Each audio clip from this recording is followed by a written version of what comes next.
I never thought I'd find myself in a situation like this. My name is Tom, and I've been married to Melissa for 8 years. We've had our ups and downs like any couple, but I thought we were solid. I mean, we even bought our first house together a couple of years back. But somewhere along the way, things started to feel off, and I didn't know how to pinpoint it. At first, it was subtle changes in her behavior. Melissa, who was once so engaged in our life together, started to seem distant. I'd catch her scrolling on her phone more often, her laughter felt a bit forced, and she frequently had late meetings for work that would leave me sitting alone on the couch. I tried to shrug it off, thinking maybe she was just stressed at work. But the more I noticed, the more uneasy I became. One evening, I was cleaning up after dinner when I accidentally knocked over her purse. As I bent down to pick it up, a small piece of paper fell out. It was a receipt. I almost tossed it aside, but curiosity made me glance at it. It was dated a few days prior, and the location was a restaurant I had never heard of. My heart sank as I saw the name signed at the bottom, Jake. That name rang a bell. It was my real estate agent. I felt a pit forming in my stomach, and the thoughts spiraled from there. I didn't jump to conclusions immediately. I wanted to find out more. The next few days were agonizing. I became a private investigator in my own life, observing Melissa's movements, looking for clues. Each time she left for work, I felt a mix of dread and determination. I started piecing things together, the late nights, the hushed phone calls, the frequent mentions of Jake's expertise in the housing market. All signs pointed to something being very, very wrong. Then, one fateful Saturday, I decided to follow her when she left for what she claimed was a work seminar. I barely recognized the area she drove to, but it didn't take long for me to realize I was right. She parked in front of that same restaurant. I could feel my heart racing as I parked a bit down the street, trying to calm myself. I waited, fists clenched, on the steering wheel, and after what felt like an eternity, I saw them. Melissa and Jake, sitting closely, laughing overly loud, sharing a plate of what looked like pasta. I couldn't hear what they were saying, but the way they leaned into each other made it painfully clear that this was more than just a friendly meeting. In that moment, it all came crashing down on me. I felt a wave of emotions: betrayal, anger, confusion. I clenched my jaw tight, fighting back the tears that threatened to spill. I couldn't believe this was happening. My wife, my partner, the woman I thought I could trust more than anyone else, was having an affair with the very man who helped us find our dream home. I didn't confront them immediately, though. Part of me wanted to storm in there and make a scene, but I knew I needed to handle this differently. I drove home feeling like I was in a daze, my mind racing with thoughts of how I would confront her, what I would say, and how I'd get the truth out of her. When she walked through the door later that evening, I acted as normal as I could, but every fiber of my being was screaming for answers. Melissa seemed oblivious, chatting about her seminar as if nothing had happened. I played it cool, letting her ramble on while my mind was frantically piecing together how I would approach this. I took a deep breath and decided I couldn't let her keep lying to me. Finally, the moment came. I couldn't keep quiet any longer. "How was your lunch with Jake today?" I asked, my voice steady but my heart pounding in my chest. The reaction on her face was immediate. The color drained from it, and I could see the wheels turning in her head as she scrambled for an excuse. "Tom, I cut her off.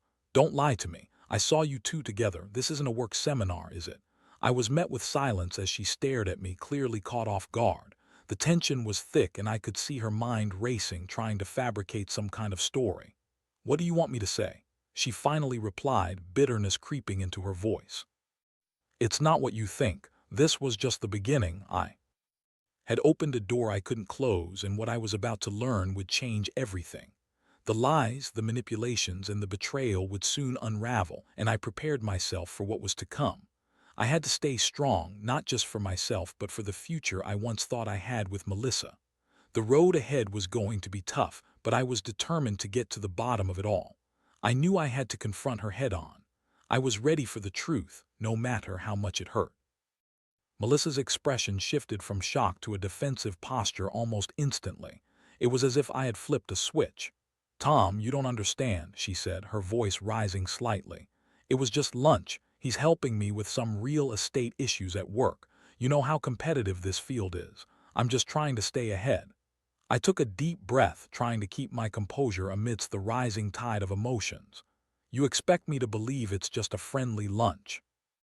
I shot back, my voice slightly shaking from anger. You've had dinner with him, even gone to view houses together. You think I don't see the signs? I'm not stupid, Melissa. The room felt charged, filled with an unbearable tension. Her reaction was predictable. She was deflecting and trying to downplay what was clearly a betrayal.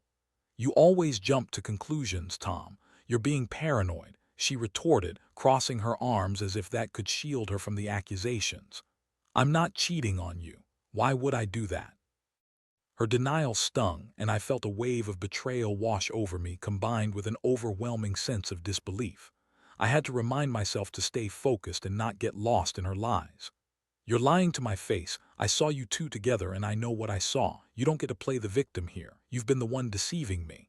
There was a moment of silence, a pause where I could see the gears turning in her mind. She was trying to come up with something, anything to justify her actions. Okay, fine. Maybe I liked him a little too much, she finally admitted, her voice almost a whisper, but there was no remorse in her eyes. But you were always so busy with work, you didn't have time for me, Tom. The blame shifted back to me and I felt something snap inside. So this is my fault. You think cheating on me is an acceptable response to me working hard to provide for us? My pulse quickened and I struggled to maintain my cool demeanor. You've got to be kidding me. I'm not asking for your pity, she shot back, anger igniting in her voice. You don't know what it's like to feel neglected. A part of me wanted to scream, to throw everything around us, to make her feel the anger that was boiling within me. Instead, I took a deep breath, trying to ground myself. You want to talk about neglect? How about the fact that I've busted my ass at work to make sure we have everything we need? I thought we were building something together. She rolled her eyes, dismissing my pain like it was a minor inconvenience. It's just sex, Tom. It doesn't mean anything. You're making this way more complicated than it is. Just like that, the word sex hung in the air between us, sharp and cold. My heart sank. How could she trivialize it like this? The betrayal felt deeper, as if she had stabbed me in the heart and then twisted the knife. You don't get to belittle our marriage like that. You don't get to say it doesn't mean anything when it clearly means everything to me. I felt a wave of sorrow wash over me, and for a moment I couldn't find the words. I had thought we were partners, and I had trusted her with my life. But standing there, it became painfully clear that trust had been shattered. I needed to take a step back and think about what I wanted from this conversation. Melissa, I said, my voice calmer now but still laced with hurt, what do you want? Do you even want this marriage anymore? Her expression faltered for just a second and I could see the conflict in her eyes. But then she quickly regained her composure and crossed her arms again. That's not fair. You're putting me on the spot. I need time to figure things out. Time, I echoed incredulously. You're the one who's been doing whatever you want. Behind my back, I'm not going to just sit here and wait for you to make a decision about whether you want to be with me or with him. The confrontation had spiraled into chaos, with emotions flaring on both sides. I felt a simmering rage and heartbreak all at once, and it was hard to breathe through the weight of it. I knew I had to make a choice moving forward, and it needed to be decisive. I stepped back and took a moment to gather my thoughts. I felt like I was standing at a crossroads. This was my life we were discussing, my future. The emotional toll of her betrayal weighed heavily on my heart, and I had to do something. Listen, I finally said, my tone firm, I need space to think. I can't go on like this, pretending everything's fine. I deserve honesty, and right now, I feel like I don't even know who you are anymore. Melissa opened her mouth as if to argue, but then closed it again. The fight had left her, and I could see the realization of what she had done starting to dawn on her. Tom. Just give me time, I interrupted, holding up a hand. I need to figure out what I want, and I can't do that with you around right now. With that, I walked away, leaving her in the living room alone, the air thick with the weight of our broken trust. As I retreated to the bedroom, I felt a mixture of anger and sadness wash over me. I didn't know what was next, but I knew one thing for certain. I had to regain control of my life. And that started now. The days that followed felt like an emotional roller coaster. I barely slept, my mind racing with thoughts of Melissa and Jake. The betrayal, the lies, the erosion of everything I believed our marriage stood for. I vacillated between anger and heartbreak. It was exhausting. I spent most of my free time packing around the house, trying to wrap my head around the reality of what had happened. I avoided Melissa as much as possible, working late and spending weekends out with friends, trying to distract myself from the chaos swirling in my heart. The conversations we had were minimal, filled with superficial comments about groceries or bills. We were like strangers sharing a space, two people who once loved each other now living in the same house but light years apart emotionally. One afternoon, I decided I needed to take action. I had to do something to regain control over my life. I grabbed my laptop and started scrolling through real estate listings. It hit me. If Melissa could betray me with someone in the same industry, why should I continue living in a house that felt tainted by her infidelity? I wanted my own space, a fresh start, and an opportunity to reclaim my independence. After hours of searching, I found a small house not too far from where we lived. It was a fixer-upper, but it had potential, and I could see myself turning it into a home away from the memories of betrayal. I contacted the listing agent and arranged to see it the next day. It felt like a turning point. I was no longer going to be a passive participant in this unfolding drama. That evening, I braced myself for another inevitable interaction with Melissa. She was sitting on the couch, scrolling through her phone. I could sense the tension in the air, thick and palpable. I cleared my throat, a surprising wave of confidence washing over me, and decided to take the plunge. "I'm going to make an offer on a house," I declared, looking straight into her eyes. Her head snapped up and a flicker of shock crossed her face. "What, you're just going to leave just like that?" "It's not about leaving, it's about moving forward. I need my own space," I replied, feeling a mix of defiance and clarity. "You were the one who made this marriage a battleground. I'm tired of living in a place filled with resentment." She scoffed, rolling her eyes. "You're being dramatic, Tom. You can't just run away from your problems. You need to face them." I took a deep breath, grounding myself. "I'm not running away. I'm taking control. You had your fun, and now I'm going to make sure I have a life of my own, too. I deserve that much." "Deserve what? To throw everything away because of one mistake?" She shot back, her voice rising. "You're making this harder than it needs to be. We can work things out. Just give me a chance." I shook my head, feeling a surge of liberation. "You had your chance, Melissa. This isn't some misunderstanding. It's a betrayal, and I can't just pretend it didn't happen. I need to move on, and honestly, I don't think you even want to fix this." The conversation spiraled from there as she tried to reason with me, to convince me to reconsider. But I stood firm, feeling empowered with each word I spoke. I had finally embraced the fact that I deserved better. I was tired of defending my love and commitment in a relationship that was built on dishonesty. After our heated exchange, I left the house feeling lighter. I had made my decision, and it wasn't just about the house. It was about reclaiming my identity. I wanted a fresh start, a space where I could rebuild my life without the shadows of betrayal looming over me. The next day, I met with the agent to put in an offer on the house. It felt surreal, a mix of excitement and nervousness. I was finally taking steps to bring my vision to life. The house was small, but it was mine. It was a symbol of my independence and resilience. The process moved quickly, and within a week I received news that my offer had been accepted. The weight of the world felt like it had lifted from my shoulders. I took a moment to soak it in. I was no longer just Tom, the husband who had been cheated on. I was Tom, the man who was rebuilding his life. I knew that breaking the news to Melissa would be another challenge. I could already imagine the fallout, her tears, her attempts to manipulate me into staying. However, I was ready. This was my life, and I was determined to take the reins. When I returned home that evening, I found her sitting on the couch, still staring at her phone. I cleared my throat, feeling a little nervous but resolved. "I have something to tell you," I said, trying to keep my voice steady. She looked up, a flicker of worry crossing her face. "What now?" "I bought a house," I stated flatly, watching her reaction closely. "What? You can't be serious!" she exclaimed, disbelief etched across her features. "You're really going through with this?" "Yes, I am." "I'm moving out next month," I replied, feeling a surge of determination. I think we both need a fresh start." The look on her face was a mixture of shock and anger. "You're just going to run away from everything. You're tearing apart our family over a mistake." "I'm not tearing apart anything. You did that when you chose to betray me. I'm making a decision for myself, and you need to respect that," I said, staying calm despite the rising tension. Melissa's voice cracked with emotion. "You'll regret this, Tom. You'll see. You're throwing away everything we built." "It was built on lies and deceit, Melissa. I can't live a life like that anymore," I replied, my voice firm.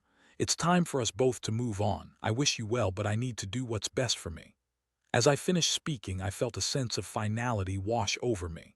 The road ahead would be challenging. There would be legal battles, emotional turmoil, and all the messiness of untangling our lives. But I was ready. I had taken the first step toward reclaiming my independence, and I knew that while the journey would be tough, it was necessary. The emotional impact of her betrayal was still fresh, but I was determined to rise above it, to create a life that I could be proud of. I was no longer just the victim. I was the architect of my own future. The weeks following the confrontation were a blur of emotions and logistical chaos. I had my new house to focus on, packing up my belongings and navigating the myriad of details that came with moving. Each box I packed felt like a step toward liberation, a chance to shed the weight of my old life, the life I once thought was perfect. Melissa's reaction to my decision was a mix of anger, denial, and at times desperation. She would occasionally try to sway me with tears, claiming she could change, that we could fix things if I just gave her another chance. But I had made my mind up. I was done being manipulated by guilt and remorse. One evening, as I was packing up some old books, my phone buzzed. It was a message from Melissa. "Can we talk? I need to explain everything." I stared at the screen, my heart racing. Part of me wanted to hear what she had to say, to give her a chance to express her feelings, but another part of me knew better. I had already given her multiple chances, and each time she had squandered them. I took a deep breath and replied, "I don't think it's a good idea. I'm moving forward with my life and I need space." A few minutes later, my phone buzzed again. This time it was a string of messages filled with emotional pleas, how she was sorry, how she missed me, how she didn't want to lose me. I felt a pang of sadness as I read her words, but I also felt resolute. My decision was final. I couldn't allow her to pull me back into a cycle of pain and betrayal. The day of the move came quickly. Friends had volunteered to help, and I was grateful for their support. As we loaded boxes into the moving truck, I felt a mixture of excitement and apprehension. This was a new beginning, but it also meant leaving behind a part of my life that had held both joy and heartbreak. When we pulled up to the new house, a small two-bedroom place with a charming porch and a yard that was in desperate need of some love, I felt an overwhelming sense of relief. This was mine. I could create a home here, a space filled with my own energy and personality, free from the ghosts of betrayal. As my friends and I unloaded the truck, I caught glimpses of my new life. I imagined painting the walls, planting flowers, and hosting barbecues in the yard. I was eager to make it my own. The excitement of moving in overshadowed the lingering sadness of leaving my old life behind. However, reality hit when I received a call from my attorney later that day. "Tom, we need to discuss the divorce proceedings and the division of assets," she said matter-of-factly. The reality of what I was doing began to sink in. This wasn't just a physical move. It was an emotional severing of ties that had once seemed unbreakable.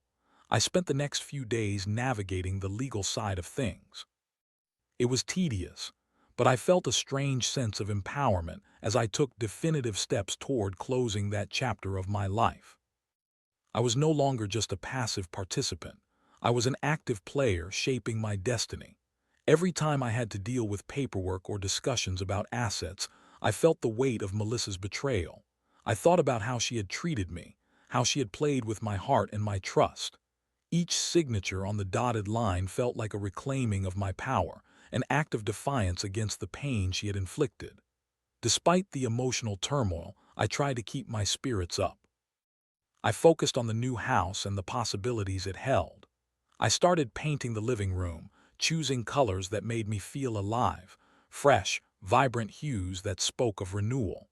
I spent evenings assembling furniture, arranging pictures, and even cooking simple meals in my new kitchen. But even amidst the joy of creating a new space, there were moments when sadness washed over me. I would sit on the porch in the evenings, taking in the quiet of my new neighborhood, and I'd think about the life I had envisioned with Melissa. The dreams of family dinners, lazy Sundays, and future plans seemed so far away now. One afternoon, as I was unpacking boxes, I received a call from a mutual friend, Jake, the same Jake who had been involved in Melissa's betrayal. He wanted to check in on me to see how I was doing and if I needed anything. I hesitated, remembering the hurt tied to his name, but I decided to take the call. "Hey, Tom, just wanted to see how you're holding up," he said, his tone friendly but cautious. "I'm doing all right, thanks. Just busy with the move," I replied, forcing a lightness into my voice. There was a pause on the other end, and then he continued, "I know things have been rough between you and Melissa. I didn't mean for any of this to happen. I never wanted to hurt you." His sincerity surprised me.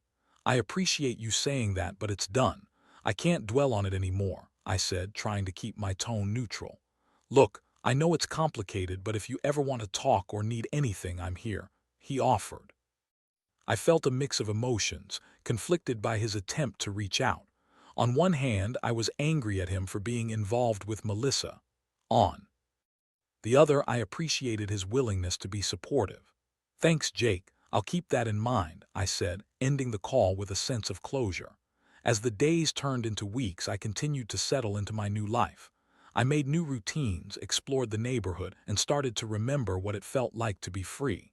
I found solace in my morning coffee on the porch, the gentle hum of the neighborhood waking up around me. But the emotional scars were still fresh. Every now and then, I would receive a message from Melissa, asking how I was, trying to probe for any weakness in my resolve.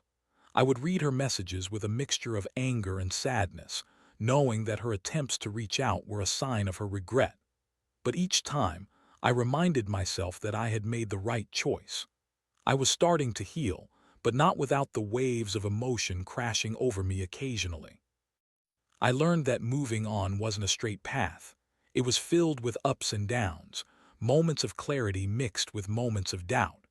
But through it all, I was determined to emerge stronger, to rebuild a life I could be proud of. As I stood in my new living room one evening, surrounded by boxes and freshly painted walls, I felt a sense of hope growing within me. This was the beginning of a new chapter, and I was ready to embrace it, one step at a time. As the weeks turned into months, my new life began to take shape. I immersed myself in home projects, spending weekends painting walls and rearranging furniture, transforming the house into a space that felt uniquely mine. I even adopted a small dog, a little beagle mix I named Charlie, who quickly became my constant companion. His playful antics brought joy and laughter into my home, helping to fill the void Melissa had left behind. The process of healing was gradual. I found myself reflecting on the relationship less often, but when those memories crept in, I felt a mix of anger and sadness.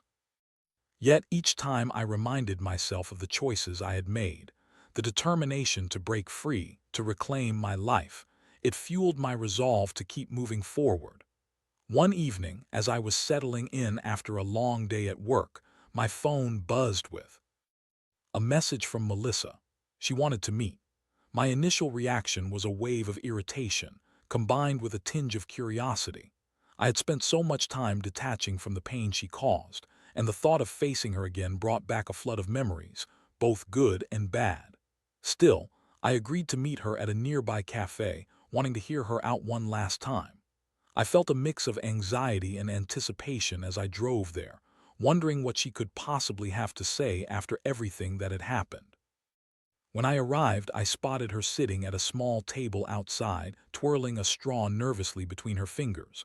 As I walked over, I noticed how different she looked. Her usual confidence seemed overshadowed by vulnerability. There was a heaviness in the air as I took a seat across from her. "Thanks for coming," she said softly, her eyes downcast. I nodded, unsure of how to respond. "What did you want to talk about?" Melissa took a deep breath, her voice shaking slightly. "I've had a lot of time to think since you moved out. About us, about my actions, and about what I lost when I decided to cheat. She paused, looking up at me, her eyes glistening with unshed tears. I'm so sorry, Tom. I didn't realize how much I needed you until you were gone. A part of me wanted to soften, to listen to her apologies and contemplate the possibility of closure. But another part of me felt anger bubbling beneath the surface.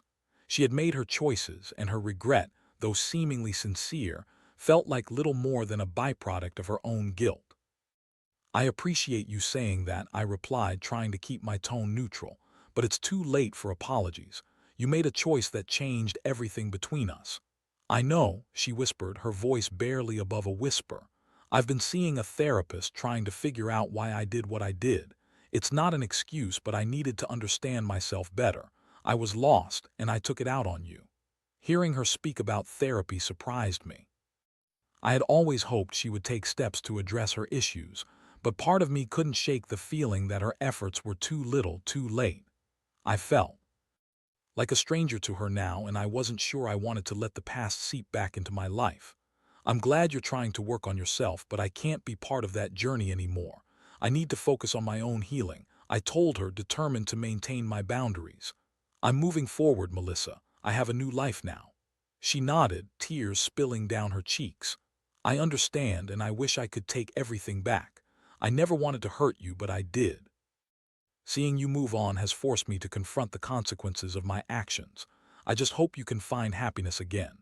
Her acknowledgement of the pain she caused didn't change my feelings, but it did give me a sense of closure I didn't know I needed. I will find happiness, but it won't be with you, I replied gently, seeing her disappointment reflected in her expression. After a long pause, she finally said, I just wanted you to know that I'm sorry, really, truly sorry. I hope someday you can forgive me. I felt a lump in my throat at her words, the weight of her apology hanging in the air between us. Forgiveness takes time, Melissa. I'm not ready to go there yet, I admitted. But I wish you well, genuinely. This is goodbye. As we finished our conversation, I felt a strange sense of lightness. I was letting go of the last remnants of my past, and it felt liberating. I stood up, offering a faint smile before turning to leave.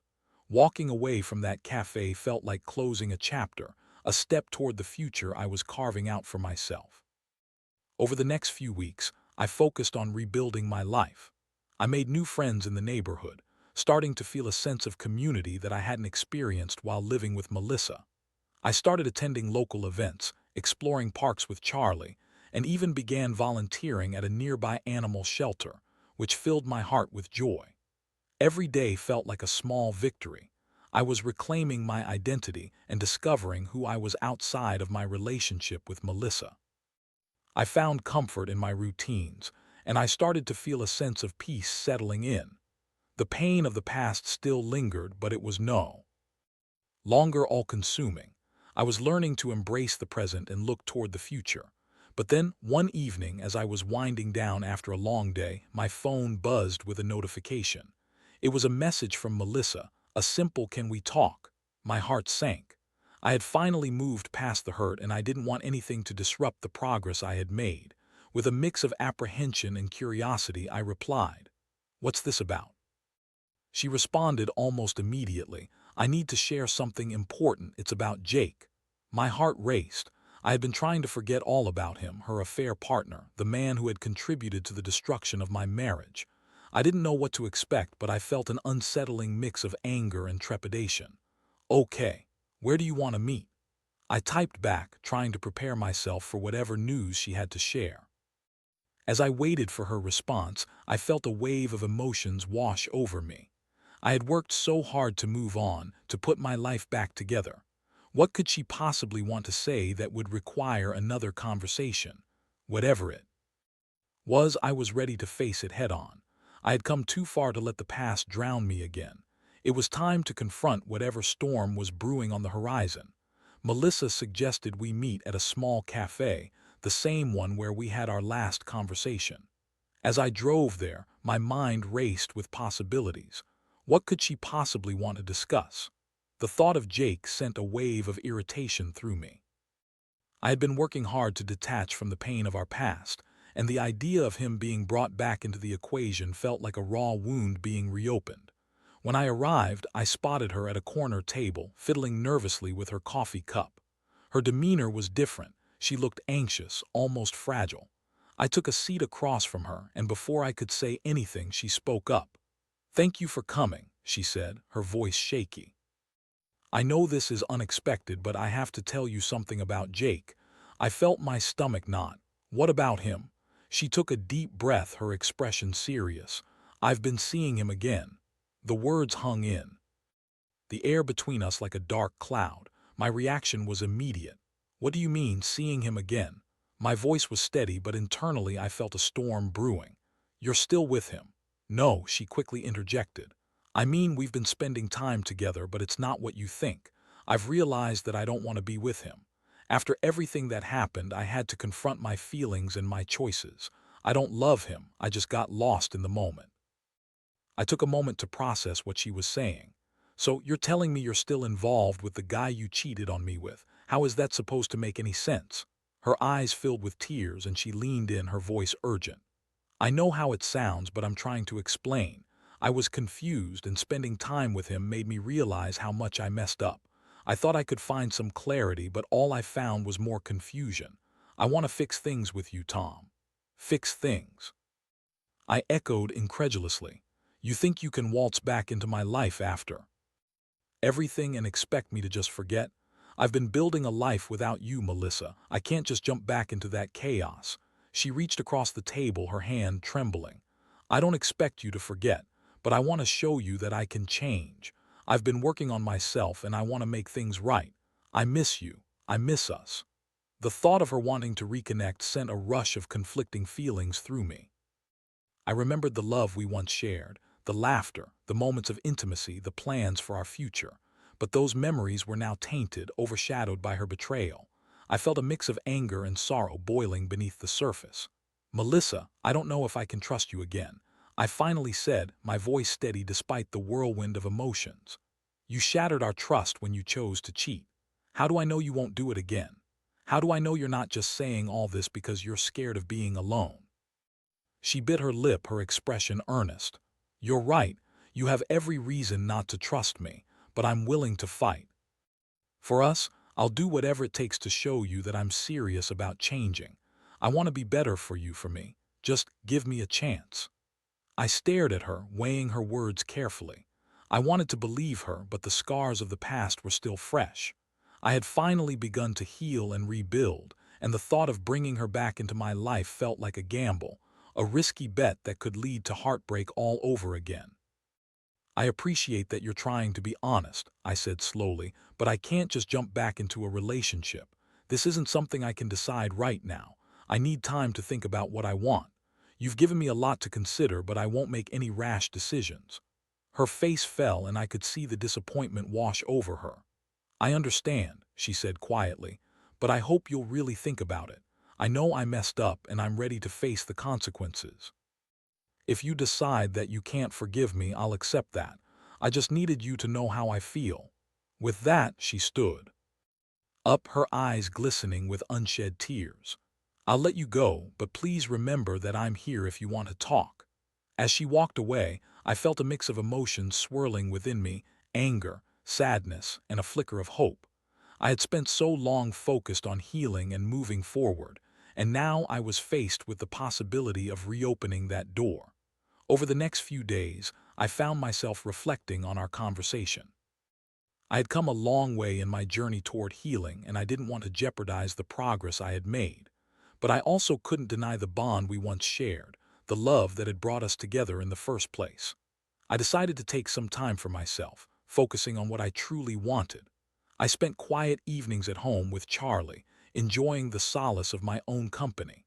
I explored new hobbies, met new friends, and continued to invest in building my new life. Eventually, after several weeks of contemplation, I realized that while I appreciated Melissa's attempts to change, I needed to prioritize my own well-being. I couldn't base my future decision on what-ifs or maybes. I needed to be honest with myself. The love I had for her was there, but it was overshadowed by the pain of betrayal. In the end, I chose to send her a final message. I expressed my gratitude for the moments we had shared, but emphasized that I couldn't go back to a relationship that had caused me so much hurt. I recognized that healing was a journey I needed to continue on my own. It was a bittersweet farewell, but as I pressed send, I felt a sense of relief wash over me. I was taking control of my life, making choices that honored my healing process. Moving forward, I focused on the possibilities ahead of me. I was no longer defined by the betrayal of my past, but rather by the strength I had discovered within myself. I embraced the uncertainty of the future, ready to face what lay ahead with an open heart and a renewed sense of purpose. As I stood on my porch one evening, Charlie by my side and the sun setting in the distance, I felt a sense of peace settle within me. I was ready to embrace the next chapter of my life, one where I could grow, heal, and perhaps even love again one day. I had learned that while the past was a part of me, it didn't have to dictate my future. And that realization was the greatest gift of all.